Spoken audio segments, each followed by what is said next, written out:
How's it going, everybody? This video is sponsored by Squarespace. Squarespace is an amazing tool for beginners and professional photographers. It's an easy tool to make your portfolio look stunning and beautiful.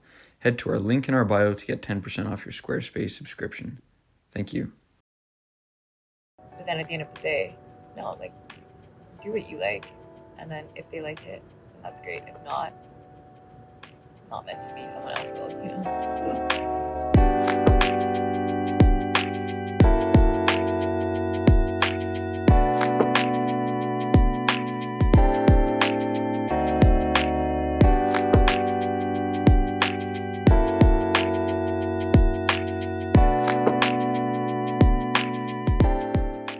You've been trying out lately?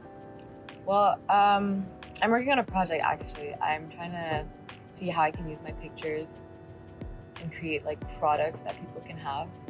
Because for me at least, I feel like the art market is kind of difficult to tap into because not a lot of people are willing to spend on artwork such as photographies, painting, drawings and all and whatnot. But I know, like, I'm thinking if I can put my work on tangible things that they can use every day, and maybe that way people would be more like interested in like purchasing this artwork that I have to offer them. Making products for people while incorporating art in it, you know. Okay. It's like a 2-in-1. I think that's something that a lot of people would be interested in. Yeah, like they get to have a product along with an artist's work. So they're both like they're supporting it while still having something they can use every day.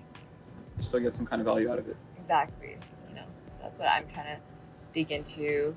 Do you find, as a young person and as a creative artist, do you feel any pressure to kind of figure out what you need to do soon? Not external pressure, because I know that I'm like very well surrounded with people who support me, whether it's just taking pictures or even let's say I decide to stop taking pictures, I know people would still support me. It's more an internal pressure to kind of like constantly outdo myself, because film photography, when people post it, it's cool because it's film, it's not digital, so that's already different. But now that more people are picking it up, what can you do with film photography? And not gonna be like, oh, I don't want to do film photography anymore because everyone does it, but like, what can you do with it that's different and that's gonna grab more eyes? People are gonna think, okay, she really pushed her creativity, you know. So that's the pressure I put on myself on what I can do. I used to doubt myself a lot in my work, and let's say I would always wonder, okay, why would this person pay this much for me to take their picture, when in reality it's basically you just have to press a button, right, to get that picture, to get that shot.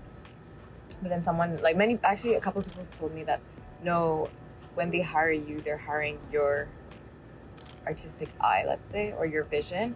So you might think it's just pressing a button, but actually it's how you frame the shot, how you edit it, or just the way you see things. Well, like you said, since we're all different, we all see things differently. No one can recreate the same thing you did. I always like to be inspired, so like people I'm around are very inspiring. I do a lot of research on what I want to do next. So I'm inspired by a lot of things I see. But then the challenging part is, how do you take all those inspiration and make it your own without it resembling too much to what you were inspired by? That's also kind of pressure, I would say, because you don't want to recreate it and someone goes, hey, isn't that someone else's work? Or, hey, it's obvious you were inspired by this other person's work, you know? Yeah. So always finding that balance, I guess. Do you have any advice you would give to somebody that's looking to approach a model, that's looking to maybe build some confidence, someone that maybe doesn't have too much of a portfolio? How would you approach someone and maintain being taken seriously? I'd say always keep it professional, depending on what kind of photography you're shooting. Like for me, which I'm like super grateful for, a lot of my friends were also starting modeling, so they needed pictures, right? So we were both testing on each other, and as time grows, like you start being confident in the shots you take. With film, especially with film, it's quite difficult to predict the shot you're gonna get. So maybe you're taking all these shots and in your head you're like, I'm killing every single one of them.